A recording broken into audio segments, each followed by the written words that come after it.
Hello दोस्तों, आप सभी का स्वागत है मेरा यूट्यूब चैनल सुबह स्टडी पे। आज हम लोग पढ़ेंगे जो एडिटोरिया का 7500 जीके बुक है उसका अगला पार्ट।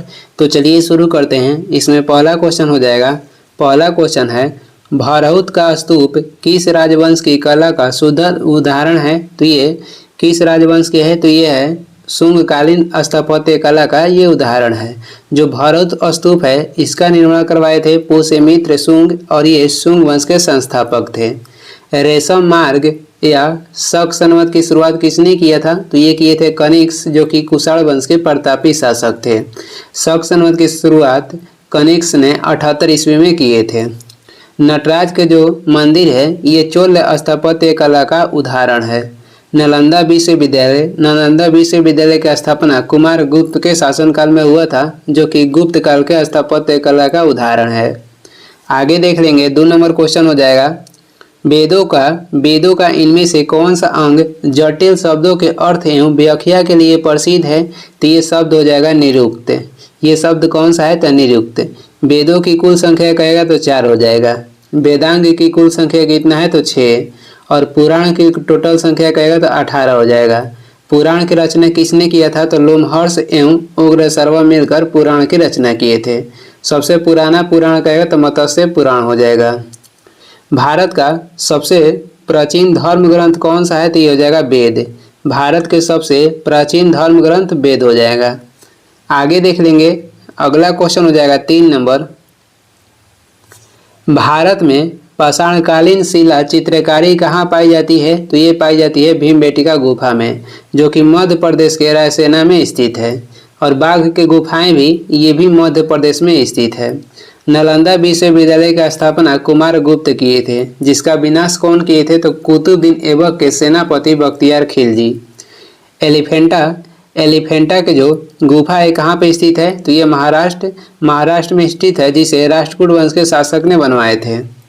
आगे देख लेंगे। 4 नंबर क्वेश्चन है, सिंधु घाटी सभ्यता से प्राप्त निम्नलिखित साक्ष्यों को उनके प्राप्ति स्थल के साथ सुमिलित कीजिए। तो देखते हैं गोदीपाड़ा कहाँ से प्राप्त हुआ है? तो गोदीपाड़ा प्राप्त हुआ है लोथल से। और लोथल भोगवा नदी के किनारे गुजरात में स्थित है। और यहाँ से डाकवाड़ भी प्राप्त हुआ था। जूता हुआ खेत कहेगा तो ये जूता हुआ खेत प्राप्त हुआ है कलीबंगा, जो कि राजस्थान से। कलीबंगा कहाँ पे है? तो राजस्थान से। हड़प्पा लिपि के बड़े आकार वाले संकेतों से युक्त शिलालेख कहेगा तो ये प्राप्त हुआ है कहाँ से? तो ये प्राप्त हुआ है धौलावीरा से। धौलावीरा कहाँ पे है? धौलावीरा गुजरात में स्थित है।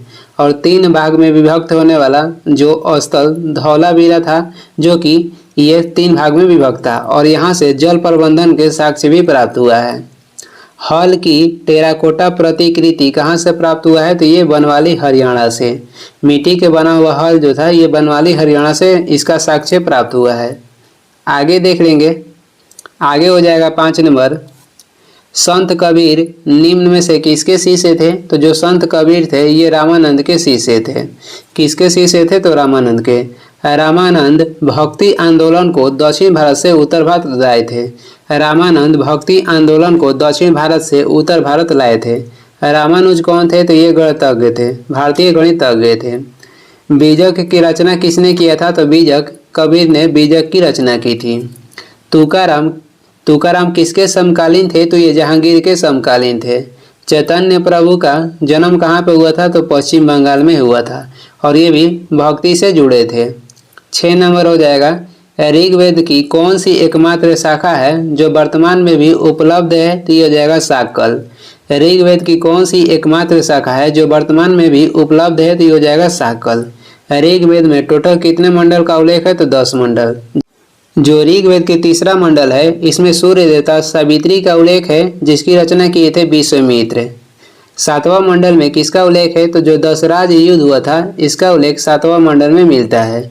9वां मंडल में कहेगा तो सोम देवता का उल्लेख किया गया है। आगे देख लेंगे। 7 नंबर क्वेश्चन हो जाएगा। मध्यकालीन भारत का आर्थिक जीवन मुख्यतः आधारित था। तो ये आधारित था कृषि पे। मध्यकालीन भारत का आर्थिक जीवन मुख्यतः आधारित था तो कृषि पे। जो प्रथम पंचवर्षीय योजना था इसमें किसकी प्राथमिकता दी गई थी? तो प्रथम पंचवर्षीय योजना में कृषि को प्राथमिकता दी गई थी। और दूसरा पंचवर्षीय योजना में कहेगा तो ये उद्योग को प्राथमिकता दी गई थी। तीसरा में कहेगा तो तीसरा में सेवा क्षेत्र के प्राथमिकता दी गई थी। और अभी सबसे अधिक राष्ट्रीय आय की प्राप्ति तीसरा क्षेत्र से होता है, यानी तृतीय क्षेत्र से होता है। किससे? तो सेवा क्षेत्र से। आगे देख लेंगे 8 नंबर क्वेश्चन हो जाएगा, दीनपनाह नामक नए नगर की स्थापना किस मुगल बादशाह ने किया था? तो दीनपनाह नगर की स्थापना कौन किए थे? तो ये किए थे हुमायूं ने। हुमायूं के मकबरा कहाँ पर स्थित है? हुमायूं के मकबरा स्थित है दिल्ली में। हुमायूं के मकबरा दिल्ली में स्थित है। अकबर ने सार्वजनिक सभा की स्थापना किया था और अकबर ने जजिया कर की समाप्ति की 1564 में। और जजिया कर पुनः कौन लगवाए थे? तो जजिया कर को पुनः लगवाए औरंगजेब।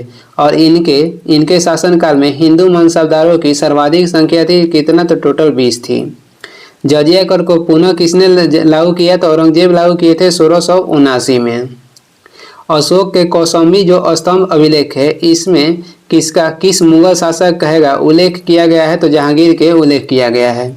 जहांगीर के मकबरा को किसने बनवाया था? जहांगीर के मकबरा को बनवाए थे नूरजहां। और जहांगीर के मकबरा कहेगा तो लाहौर में स्थित है। आगे देख लेंगे, अगला क्वेश्चन हो जाएगा 9 नंबर है, जहांगीर का मकबरा निम्न में से किस नदी के किनारे स्थित है? तो रावी नदी के किनारे स्थित है जहांगीर के मकबरा लाहौर में, जिसे नूरजहां ने बनवाया था। सिंधु नदी के तट पर मोहनजोदाड़ो शहर स्थित है। यमुना नदी के तट पे आगरा, दिल्ली और मथुरा शहर स्थित है। यमुना नदी के तट पे आगरा, दिल्ली और मथुरा शहर स्थित है। जो पटना शहर है ये गंगा नदी के किनारे स्थित है। 10 नंबर क्वेश्चन हो जाएगा, नूरजहां के सम्मान में जहांगीर ने किस धातु के बने सिक्के जारी किए? तो ये जारी किए थे चांदी के बने सिक्के। शुद्ध सोने के सिक्के किसने चलाया था? तो शुद्ध सोना के सिक्के कहेगा तो ये कुषाण वंश के शासक चलवाए थे। सर्वप्रथम सोना के सिक्के किसने चलवाया? तो हिंदी ननी ने चलवाए थे। सर्वाधिक सोने के सिक्का कहेगा तो गुप्त शासक चलवाए थे। लोहा का प्राप्ति यानी कि लोहा का खोज किस काल में हुआ था? तो वैदिक काल में हुआ था। नूरजहां के अन्य नाम कहेगा तो नूरजहां के अन्य नाम मेहरुन्निसा था। 11 नंबर क्वेश्चन हो जाएगा, सुभाष चंद्र बोस द्वारा आज़ाद हिंद रेडियो की शुरुआत किस देश में की गई थी? तो ये की गई थी जर्मनी देश में। सुभाष चंद्र बोस ने दिल्ली चलो के नारा कब दिए थे? तो ये दिए थे 1943 में। और कहाँ से? तो सिंगापुर से। काला वन किस देश में पाया जाता है? तो जर्मनी में। और काला पर्वत पूछेगा तो भूटान में। उगते सूर्य के देश किसे कहते हैं? उगते सूर्य के देश कहा जाता है जापान को। और डूबते सूर्य के देश कहेगा तो ब्रिटेन को कहा जाता है। आगे देख लेंगे 12 नंबर क्वेश्चन हो जाएगा, भारत छोड़ो आंदोलन के दौरान किस स्थान पर समानांतर सरकार की स्थापना की गई थी? तो ये कहाँ पे की गई थी? तो ये की गई थी बलिया में, सतारा में और मिदनापुर में। बलिया कहाँ स्थित है? तो बलिया स्थित है उत्तर प्रदेश में। सतारा कहेगा तो महाराष्ट्र में। और मिदनापुर पश्चिम बंगाल में है। और तमलुक में भी समानांतर सरकार की गठन की गई थी, तो और ये पश्चिम बंगाल में है। तो क्वेश्चन के अनुसार कह रहा है कि भारत छोड़ो आंदोलन के दौरान कहाँ पे समानांतर सरकार की स्थापना की गई थी? तो बलिया, सतारा, मिदनापुर और एक किया गया था तमलुक में। सबसे पहले समानांतर सरकार की गठन हुआ था बलिया में और सर्वाधिक दिन तक हुआ था कहाँ पे? सतारा में। आगे देख लेंगे, जो पहला समानांतर सरकार की गठन हुआ था बलिया में, ये किए थे चित्तू पांडे। भारत छोड़ो जो आंदोलन था ये हुआ था 8 अगस्त 1942 में। इसी में महात्मा गांधी नारा दिए थे करो या मरो का। आगे हो जाएगा 13 नंबर, 2011 के जनगणना के अनुसार सर्वाधिक शहरी जनसंख्या किस राज्य में है? तो सर्वाधिक शहरी जनसंख्या कहेगा तो महाराष्ट्र में है। और प्रतिशत में कहेगा सर्वाधिक शहरी जनसंख्या प्रतिशत में तो ये हो जाएगा गोवा। सबसे अधिक जनसंख्या वाला राज्य कहेगा तो उत्तर प्रदेश हो जाएगा और दूसरा हो जाएगा महाराष्ट्र। भारत में जनगणना की शुरुआत हुआ था 1872 में लॉर्ड मेयो के कार्यकाल में। नियमित जनगणना की शुरुआत 1881 में हुआ और ये लॉर्ड रिपन के कार्यकाल में। जनगणना के महाविभाजक वर्ष 1921 को कहा जाता है और जनगणना के लघु विभाजक वर्ष कहेगा तो 1951 को कहा जाता है। भारत में जाति आधारित जनगणना की शुरुआत कहेगा तो 1931 में हुआ था। आगे देख लेंगे 14 नंबर क्वेश्चन हो जाएगा, निम्नलिखित में से गलत युग्म की पहचान कीजिए। तो इसमें से कौन सा गलत युग्म है? तो ये हो जाएगा लुक ईस्ट पॉलिसी। ये नरेंद्र मोदी के काल में नहीं, ये पीवी नरसिम्हा राव के कार्यकाल में लाया गया था, यही गलत है। बाकी जो पंचशील समझौता था ये हुआ था भारत और चीन के बीच 1954 में, और इसका नेतृत्व किए थे जवाहरलाल नेहरू, यानी कि जवाहरलाल नेहरू के कार्यकाल में हुआ था। लुक वेस्ट पॉलिसी ये लाया गया था मनमोहन सिंह के कार्यकाल में। सेंट्रल एशिया पॉलिसी ये भी लाया गया था मनमोहन सिंह के कार्यकाल में। लुक ईस्ट पॉलिसी था ये पीवी नरसिम्हा राव के शासनकाल में लाया गया था। आगे देख लेंगे 15 नंबर क्वेश्चन हो जाएगा। राज्यसभा के संबंध में त्रुटिपूर्ण कथन को पहचानिए। इसमें कौन सा कथन जो गलत है उसे पहचान करना है। तो देखते हैं, इसमें पहला कथन है ये गलत है, डॉक्टर एस राधाकृष्णन राज्यसभा के एकमात्र सभापति हैं जो लगातार 2 कार्यकाल इस पद पर रहे, ये गलत है। राज्यसभा के 2 ऐसे व्यक्ति थे जो कि लगातार 2 बार कार्यकाल पर रहे। तो पहला हो जाएंगे डॉक्टर एस राधाकृष्णन और दूसरा थे मोहम्मद हमीद अंसारी। और इसमें कह रहा था केवल एक, तो यही गलत है क्योंकि 2 ऐसे व्यक्ति हैं जो कि राज्यसभा के सभापति लगातार 2 बार रहे। पहला हो जाएंगे डॉक्टर एस राधाकृष्णन, दूसरा हो जाएंगे मोहम्मद हमीद अंसारी। बाकी कथन देख लेते हैं। प्रथम संविधान संशोधन के लिए राज्यसभा का अनुसमर्थन नहीं लिया गया था, ये सही है। वर्तमान में संघ राज्य क्षेत्रों से 8 सदस्य राज्यसभा में निर्वाचित होते हैं, ये भी सही है। 3 अवसरों पर राज्यसभा और लोकसभा की संयुक्त बैठक आयोजित हुई थी, ये भी सही है। 3 बार अभी तक संयुक्त बैठक बुलाया जाता है राष्ट्रपति के द्वारा, और इसका अध्यक्षता करेगा तो लोकसभा के अध्यक्ष करते हैं। और कब कब बुलाया गया था? ये हो जाएगा 1900 पहली बार बुलाया गया था 1961 में, जिसका विषय था दहेज। दूसरा बुलाया गया था 1978 में, जिसका विषय गया तो बैंकिंग था। और तीसरा बुलाया गया था 2002 में, और जिसका विषय हो जाएगा आतंकवाद। आगे देख लेंगे 16 नंबर क्वेश्चन हो जाएगा। निम्नलिखित में से किस आयोग ने अंतर्राज्यीय परिषद के स्थान पर अंतर सरकार परिषद स्थापित करने की अनुशंसा की थी? तो ये हो जाएगा सरकारीय आयोग। सरकारीय आयोग के संबंध गएगा तो केंद्र एवं राज्यों के बीच हो जाएगा। सरकारीय आयोग के गठन किया गया था 1983 में, और सरकारीय आयोग अपनी रिपोर्ट पेश की थी 1987 में। राज्य मनार आयोग के संबंध हो जाएगा इसका गठन किया गया था 1969 में, और ये भी इसका भी संबंध कहेगा तो केंद्र और राज्यों के बीच होता है। पूछी आयोग के गठन कब किया गया था? तो इसका गठन किया गया था कब? तो 2007 में। आगे देख लेंगे, अगला क्वेश्चन हो जाएगा 17 नंबर है। 17 नंबर क्वेश्चन देखेंगे। निम्नलिखित सूची यानी पी को सूची आर के साथ सुमेलित करना है, और जो सूची पी है इसमें नियंत्रक एवं महालेखा परीक्षक के बारे में बताया गया है। कैग की नियुक्ति कौन करता है? तो कैग की नियुक्ति यानी कि नियंत्रक एवं महालेखा परीक्षक की नियुक्ति राष्ट्रपति करते हैं। और किस अनुच्छेद के तहत इसकी नियुक्ति होता है? इसकी नियुक्ति अनुच्छेद 148 के तहत होता है। नियंत्रक एवं महालेखा परीक्षक के कर्तव्य एवं शक्तियों का उल्लेख किस में किया गया है? तो ये किया गया है अनुच्छेद 149 में कैग के कर्तव्य और शक्तियों का उल्लेख किया गया है।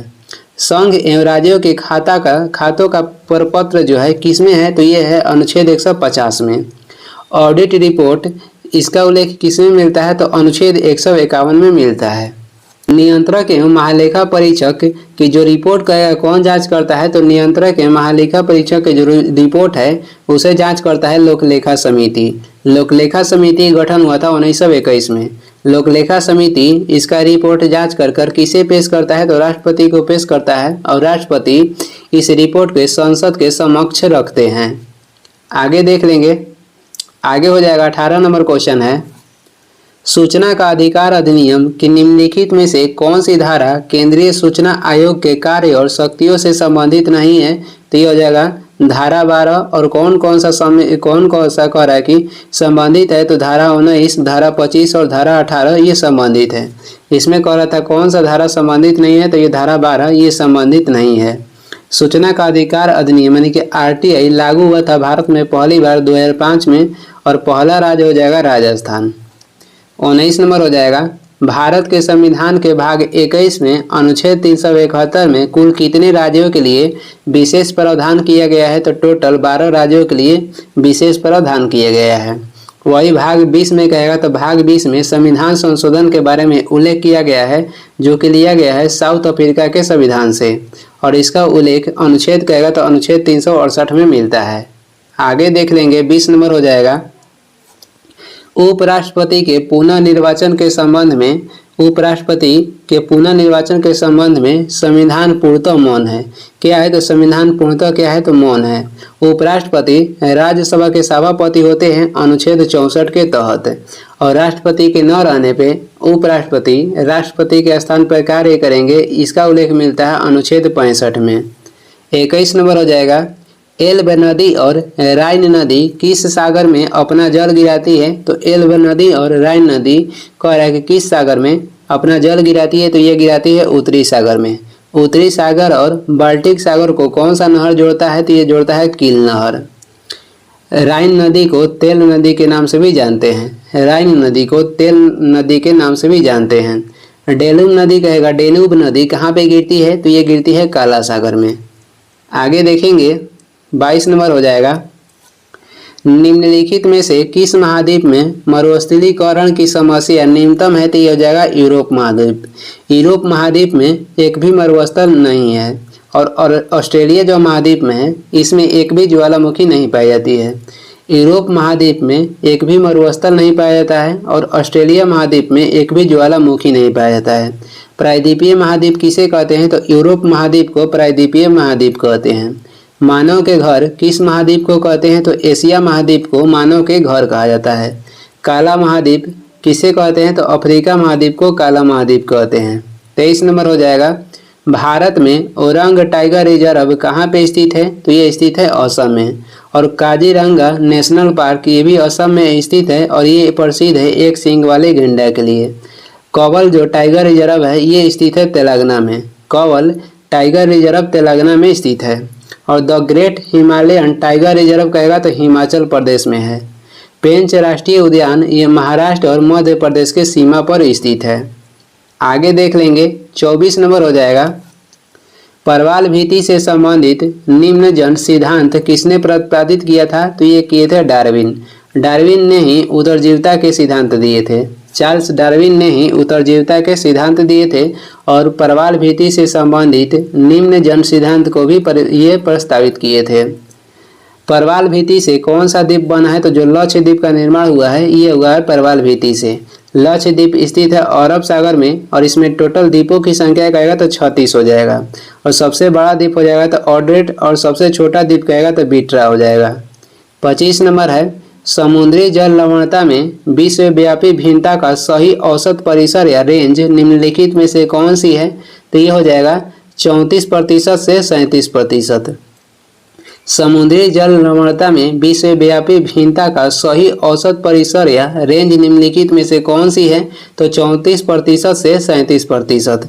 सबसे कहेगा सबसे अधिक लवणता वाला झील कौन सा है? तो ये हो जाएगा तुर्की में स्थित वान झील। इसकी लवणता की प्रतिशत कितना है? तो 330%। आगे देख लेंगे अगला क्वेश्चन हो जाएगा 26 नंबर है।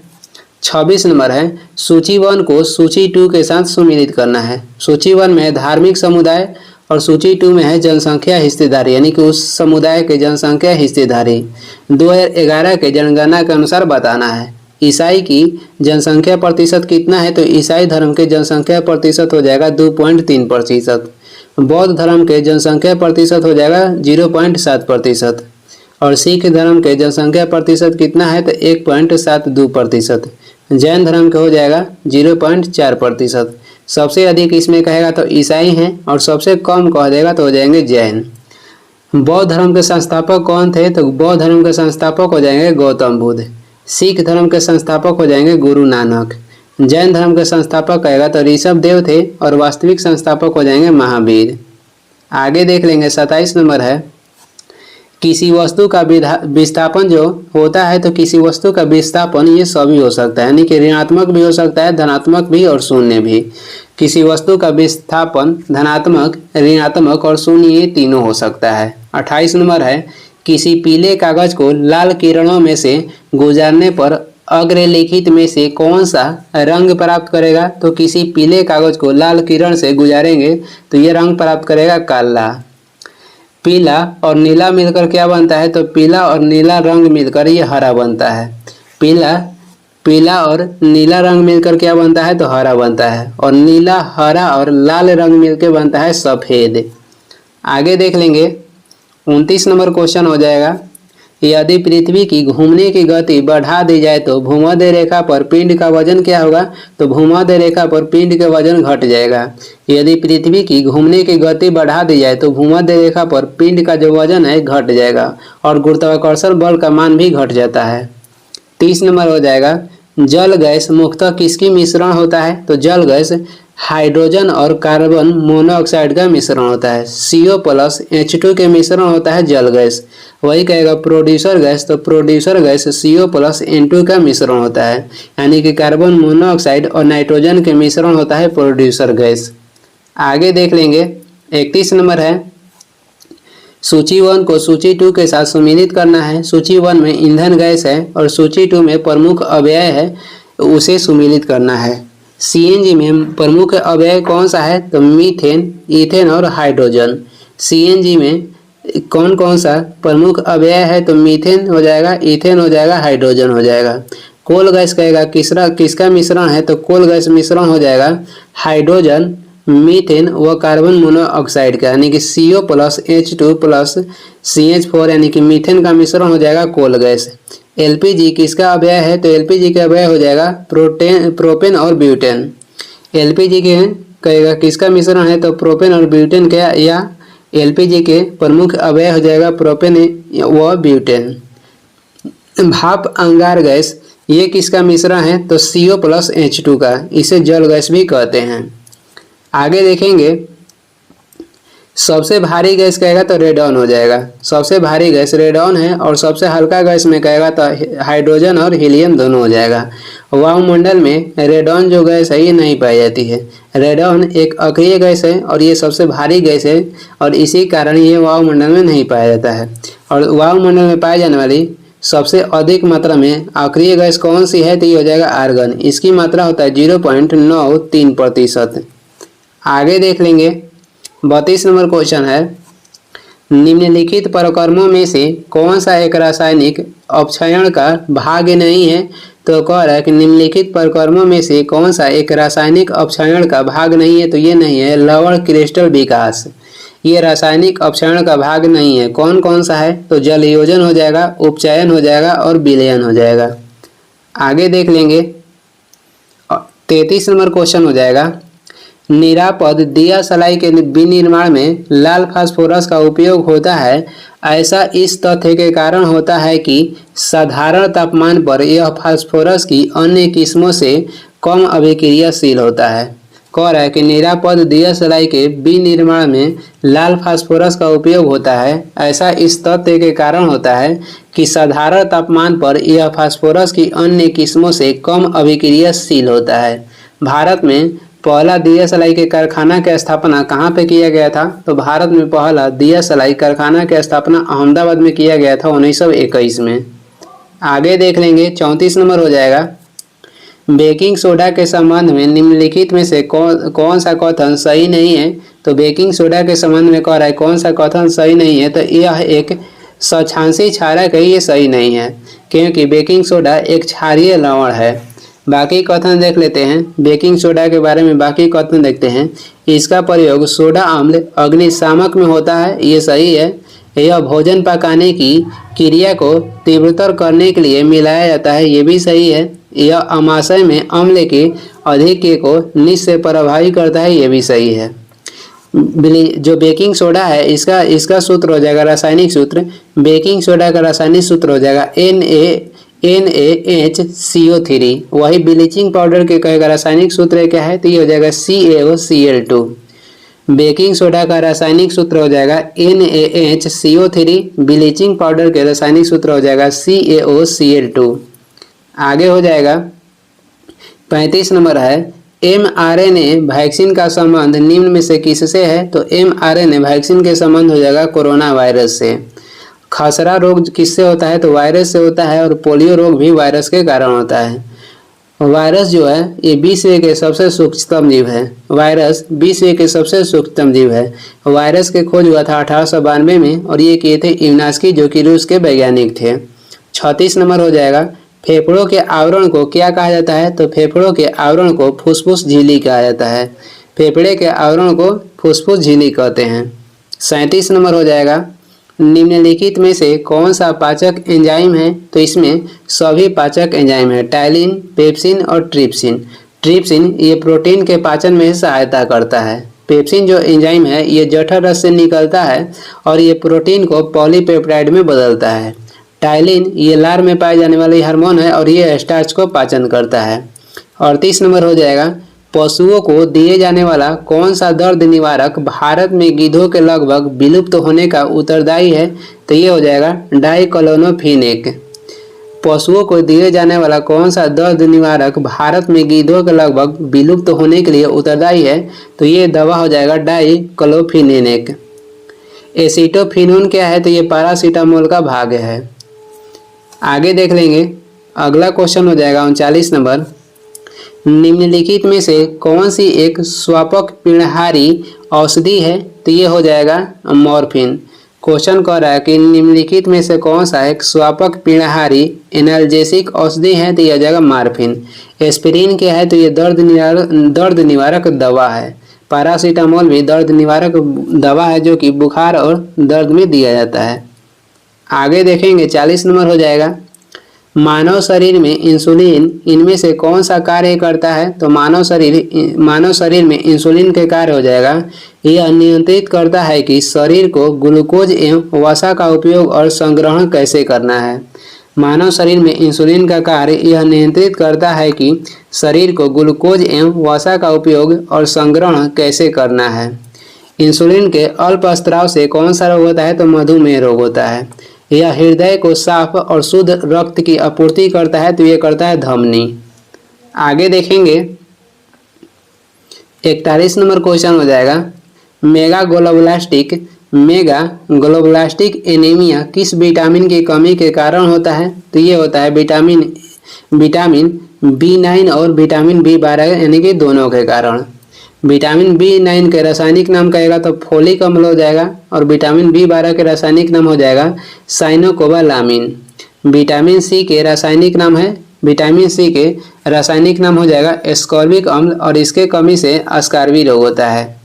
42 नंबर हो जाएगा, जिन पौधों में संवहन ऊतक नहीं होता है उन्हें किसके तौर पर जाना जाता है? तो उन्हें ब्रायोफाइटा के तौर पर जाना जाता है।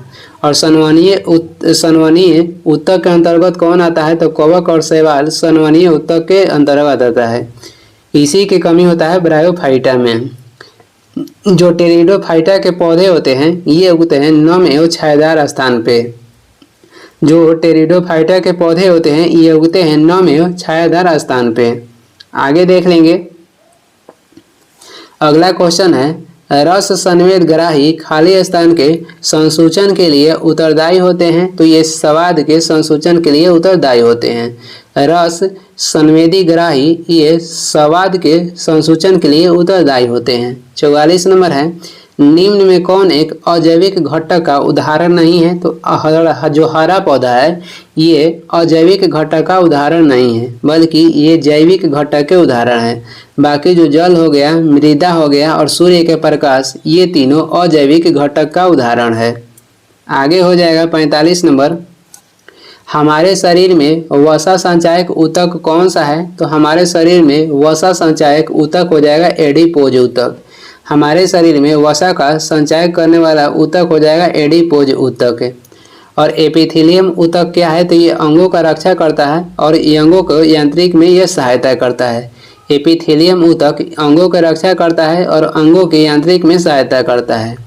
46 नंबर हो जाएगा, प्रजनन की सबसे पुरानी विधि कौन सी है? तो प्रजनन की सबसे पुरानी विधि हो जाएगा वर्ण एवं चयन। वर्ण या चयन ये प्रजनन की सबसे पुरानी विधि है। उत्परिवर्तन के सिद्धांत किसने दिया था? तो हुड्डो ब्रिज उत्परिवर्तन के सिद्धांत दिए थे। 47 नंबर क्वेश्चन हो जाएगा, भारत में बेरोजगारी के आंकड़े प्रकाशित कौन करता है? तो ये करते हैं राष्ट्रीय प्रतिदर्श सर्वेक्षण कार्यालय। भारत में बेरोजगारी के आंकड़े का प्रकाशित कौन करता है? तो राष्ट्रीय प्रतिदर्श सर्वेक्षण कार्यालय। वित्त आयोग के कार्य कहेगा तो केंद्र और राज्यों के बीच वित्तों का बंटवारा करना है। वित्त आयोग का गठन किया गया था कब? तो 1951 में। और अनुच्छेद कहेगा तो 280 के तहत। केंद्रीय जो सांख्यिकी संगठन है इसका गठन किया गया था 1951 में। और इसका मुख्यालय कहेगा तो कहाँ पे है? तो इसका मुख्यालय है नई दिल्ली में। योजना आयोग के स्थान पे वर्तमान में नीति आयोग का गठन किया गया है। योजना आयोग के स्थान पर वर्तमान में नीति आयोग के गठन किया गया है। योजना आयोग क्या करता था? तो ये योजना तैयार करता था। और नीति आयोग के गठन किया गया था 1 जनवरी 2015 में। आगे हो जाएगा, अगला क्वेश्चन है 48 नंबर। आरबीआई की ओपन मार्केट ऑपरेशन किसी खरीद और बिक्री को संदर्भित करता है? तो ये सरकारी ऋण पत्र को। आरबीआई के कह रहा है कि ओपन मार्केट ऑपरेशन किसी खरीद और बिक्री को संदर्भित करता है तो सरकारी ऋण पत्र को। आगे देख लेते हैं, आरबीआई के गठन किया गया था 1 अप्रैल, कब किया गया था? तो 1 अप्रैल 1935 में। राष्ट्रीयकरण कहेगा तो 1 जनवरी 1949 में किया गया था। जब आरबीआई के गठन किया गया था उस समय इसकी पूंजी कितना था? तब 5 करोड़ था। आरबीआई के मुख्यालय कलकत्ता से मुंबई कब किया गया था? तो ये किया गया था 1937 में। आरबीआई के मुख्यालय कलकत्ता से मुंबई 1937 में किया गया था। आरबीआई के प्रथम गवर्नर कौन थे? तो ओसबर्न स्मिथ थे। और आरबीआई के प्रथम उप गवर्नर कहेगा तो केजी उदेसी हो जाएंगे। कौन? तो केजी उदेसी हो जाएंगी। और आरबीआई के प्रथम भारतीय गवर्नर कहेगा तो ये हो जाएंगे सी डी देशमुख। आगे देखेंगे 49 नंबर क्वेश्चन हो जाएगा। वन निम्न में से किसके द्वारा वातावरण में नमी को बढ़ाते हैं? तो ये बढ़ाते हैं वाष्पोत्सर्जन द्वारा। वन निम्न में से किसके द्वारा वातावरण में नमी को बढ़ाते हैं? तो वाष्पोत्सर्जन द्वारा। और ऑक्सीजन की मात्रा को पेड़ पौधे कैसे नियंत्रित करते हैं? तो प्रकाश संश्लेषण द्वारा। इसमें प्रकाश संश्लेषण में क्या होता है? तो जो पेड़ पौधे हैं ये CO2 ग्रहण करते हैं और ऑक्सीजन छोड़ते हैं। और ऑक्सीजन इसमें कहाँ से प्राप्त होता है? तो ये प्राप्त होता है जल से। 50 नंबर हो जाएगा। दक्षिण ध्रुव की खोज किसने की थी? दक्षिणी ध्रुव के खोज किए थे एमंडसन कब? तो 1911 में। और उत्तरी ध्रुव के खोज किए थे रॉबर्ट पेरी 1909 में। जॉन कैबोट ने ये उत्तर अमेरिका के तट पर न्यूफाउंडलैंड की खोज किए थे। जॉन कैबोट उत्तरी अमेरिका के तट पर न्यूफाउंडलैंड के खोज किए थे। न्यूजीलैंड के खोज कहेगा तो ये किए थे तस्मान। और ये इस वीडियो के लास्ट क्वेश्चन है। वीडियो को लास्ट तक देखने के लिए धन्यवाद। वीडियो पसंद आ रहा है तो लाइक कर दें, चैनल पर नया है तो सब्सक्राइब भी कर दें। कुछ सुझाव एवं सलाह देना है तो कमेंट करके ज़रूर बताएं। और इसका PDF चाहिए तो डिस्क्रिप्शन में टेलीग्राम के लिंक है, वहाँ से डाउनलोड कर लीजिए या टेलीग्राम पर सर्च भी कर सकते हैं सुबह स्टडी। Thank you.